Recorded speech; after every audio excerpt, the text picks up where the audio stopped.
So, what if I told you there's a plan to change how America picks its president? A plan that doesn't involve changing a single word of the Constitution. It sounds kind of wild, right?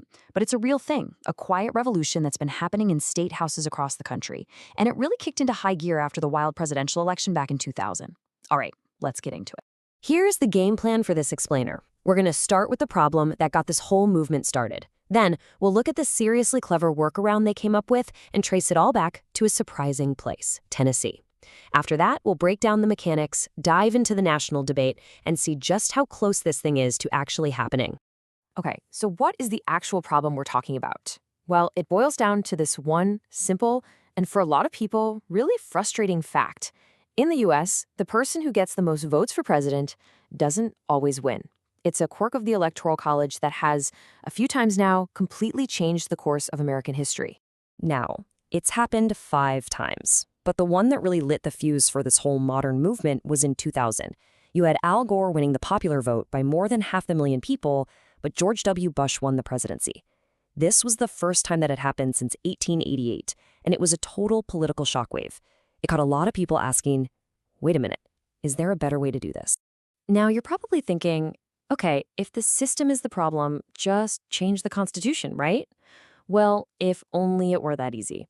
Amending the Constitution is, and I mean this, incredibly difficult. It's designed to be. So reformers knew they had to get creative. They needed a workaround, something that could change the outcome without changing the rulebook. And this really shows you the 2 paths you could take. Path 1, a constitutional amendment. That's a monumental climb. You need 2/3 of Congress on board, then you need 3/4 of all the states to agree. Good luck with that. But then there's path 2, something called an interstate compact. It's this powerful tool, kind of a hidden feature in the Constitution, that lets states team up and make binding deals with each other. A much, much more achievable goal. And that is exactly what led to this brilliant idea, the National Popular Vote Interstate Compact, or NPVIC. The concept is actually pretty simple. States that join the compact all agree to do one thing. They'll give all of their electoral votes, not to the person who won their state, but to the candidate who wins the most votes across the entire country. It's a way to make the national popular vote the deciding factor, without actually getting rid of the Electoral College. So where did this idea really start to take off? Well, right after that 2000 election, this debate wasn't just some abstract political science question. For one state in particular, it was deeply personal. And that state was Tennessee, the home of Al Gore. Imagine you're a lawmaker in Tennessee. Your guy, a fellow Tennessean, a fellow Democrat, just won the most votes in the nation, but he's not going to be president. Well, for 2 guys, Representative David Shepard and Senator Doug Jackson, that wasn't just a news story. It was a call to action.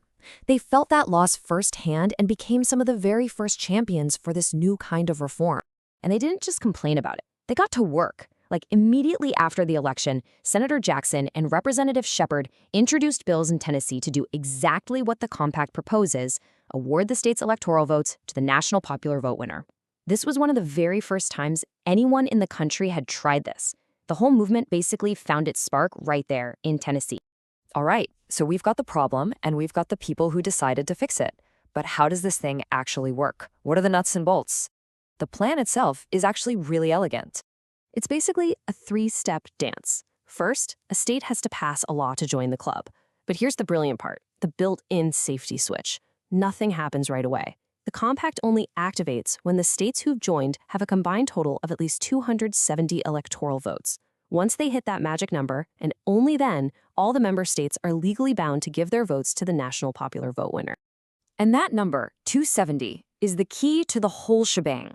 It's not random. It's the exact number of electoral votes you need to win the presidency. So by waiting for 270, the compact guarantees that the moment it kicks in, it will work. The winner of the national popular vote will be the next president, period. Of course, a plan this big, this audacious, has kicked up a massive national debate. Is this a genius fix for our democracy, or does it open up a whole new can of worms? And honestly, both sides have some really strong arguments.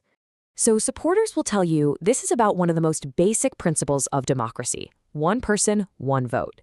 It would make every vote in America mathematically equal. But critics, they have some serious worries. They argue it's an urban power grab, where presidential candidates would just spend all their time in big cities and completely ignore the concerns of smaller, more rural states. It's a classic debate about fairness and power. But what do voters on the ground actually think about all this? Well, let's circle back to where our story began, in Tennessee. A 2015 poll asked voters there a really straightforward question. Should the candidate with the most votes in all 50 states win the presidency? And get this, a whopping 74% of them said yes. And check out this breakdown, because this is where it gets really interesting. This wasn't just a partisan thing. Sure, 81% of Democrats were for it, but so were 68% of Republicans and 74% of independents. It just goes to show you that, at least at that time, in that state, this idea had huge bipartisan appeal. It totally messes with the simple red state versus blue state narrative. So after all the years of debating and legislating and campaigning for this, where does the National Popular Vote Compact stand today? How close is it to hitting that magic number, that 270? Well, here's the scoreboard.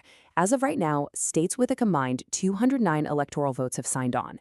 That is 77% of the way there. They are so close, just 61 electoral votes away from the finish line. And the group of states that have joined is pretty diverse. You've got the big ones, yeah, like California and New York. But you also have smaller states like Vermont and Delaware, and even some really important swing states like Colorado and Minnesota are on board. And that really brings us to the final big question. This whole thing is a fascinating experiment. It's states using the power the Constitution gives them to try and change a national system. They are closer now than they have ever been before, which just leaves us all to wonder. Will this quiet revolution actually work? Will a handful of states succeed in remaking the American presidency?